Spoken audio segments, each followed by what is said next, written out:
خير أمة أخرجت للناس تأمرون بالمعروف وتنهون عن المنكر. السلام علیکم ورحمۃ اللہ وبرکاتہ۔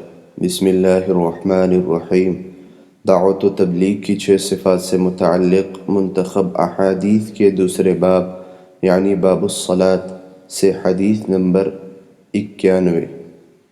حضرت ابو ہریرہ رضی اللہ عنہ روایت کرتے ہیں کہ رسول اللہ صلی اللہ علیہ وسلم نے ارشاد فرمایا، مردوں کی صفوں میں سب سے زیادہ ثواب پہلی صف کا ہے اور سب سے کم ثواب آخری صف کا ہے۔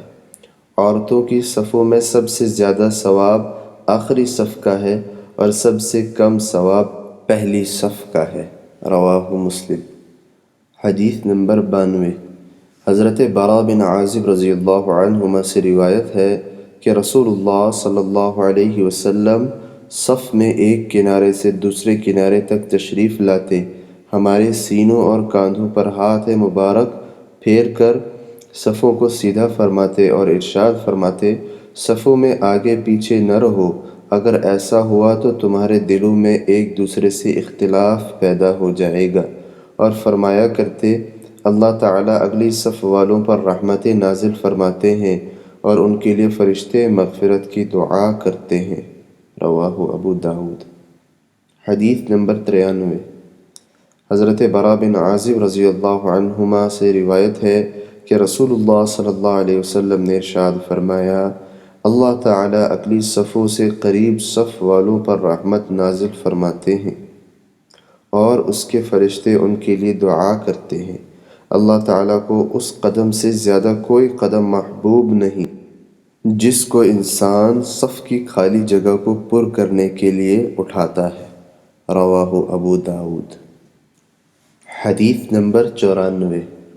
حضرت عائشہ رضی اللہ عنہا روایت کرتی ہیں کہ رسول اللہ صلی اللہ علیہ وسلم نے ارشاد فرمایا، اللہ تعالیٰ صفوں کے دائیں جانب کھڑے ہونے والوں پر رحمت نازل فرماتے ہیں اور فرشتے ان کے لیے مغفرت کی دعا کرتے ہیں۔ رواہ ابو داود۔ حدیث نمبر 95۔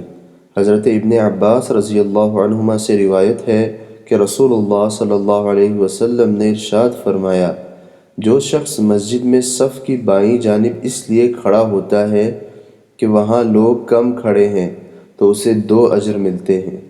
رواہ الطبرانی۔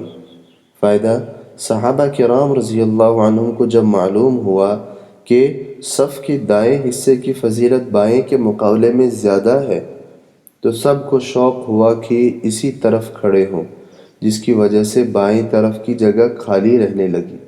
اس موقع پر نبی اکرم صلی اللہ علیہ وسلم نے بائیں جانب کھڑے ہونے کی فضیلت بھی ارشاد فرمائی۔ حدیث نمبر 96۔ حضرت عائشہ رضی اللہ عنہا روایت کرتی ہیں کہ رسول اللہ صلی اللہ علیہ وسلم نے ارشاد فرمایا، اللہ تعالیٰ صفوں کی خالی جگہیں پر کرنے والوں پر رحمت نازل فرماتے ہیں اور فرشتے ان کے لیے استغفار کرتے ہیں۔ رواہ مستدرک حاکم۔ حدیث نمبر 97۔ حضرت ابو ہریرہ رضی اللہ عنہ سے روایت ہے کہ رسول اللہ صلی اللہ علیہ وسلم نے ارشاد فرمایا، جو شخص کسی صف کو ملاتا ہے اللہ تعالیٰ اس کی وجہ سے اس کا ایک درجہ بلند فرما دیتے ہیں اور فرشتے اس پر رحمتوں کو بکھیر دیتے ہیں۔ رواہ الطبرانی۔ حدیث نمبر 98۔ حضرت عبداللہ بن عمر رضی اللہ عنہما سے روایت ہے کہ رسول اللہ صلی اللہ علیہ وسلم نے ارشاد فرمایا، تم میں بہترین لوگ وہ ہیں جو نماز میں اپنے مونڈھے نرم رکھتے ہیں۔ سب سے زیادہ ثواب دلانے والا وہ قدم ہے جس کو انسان صف کی خالی جگہ کو پر کرنے کے لیے اٹھاتا ہے۔ رواہ الطبرانی۔ فائدہ: نماز میں اپنے مونڈھے نرم رکھنے کا مطلب یہ ہے کہ جب کوئی صف میں داخل ہونا چاہے تو دائیں بائیں کے نمازی اس کے لیے اپنے مونڈھوں کو نرم کر دے تاکہ آنے والا صف میں داخل ہو جائے۔ حدیث نمبر 99۔ حضرت ابو جحیفہ رضی اللہ عنہ سے روایت ہے کہ رسول اللہ صلی اللہ علیہ وسلم نے ارشاد فرمایا، جس شخص نے صف میں خالی جگہ کو پر کیا اس کی مغفرت کر دی جاتی ہے۔ رواہ مجمع الزوائد۔ حدیث نمبر 100۔ حضرت عبداللہ بن عمر رضی اللہ عنہما سے روایت ہے کہ رسول اللہ صلی اللہ علیہ وسلم نے ارشاد فرمایا، جو شخص صف کو ملاتا ہے اللہ تعالیٰ اسے اپنی رحمت سے ملا دیتے ہیں، اور جو شخص صف کو توڑتا ہے اللہ تعالیٰ اسے اپنی رحمت سے دور کر دیتے ہیں۔ رواہ ابو داود۔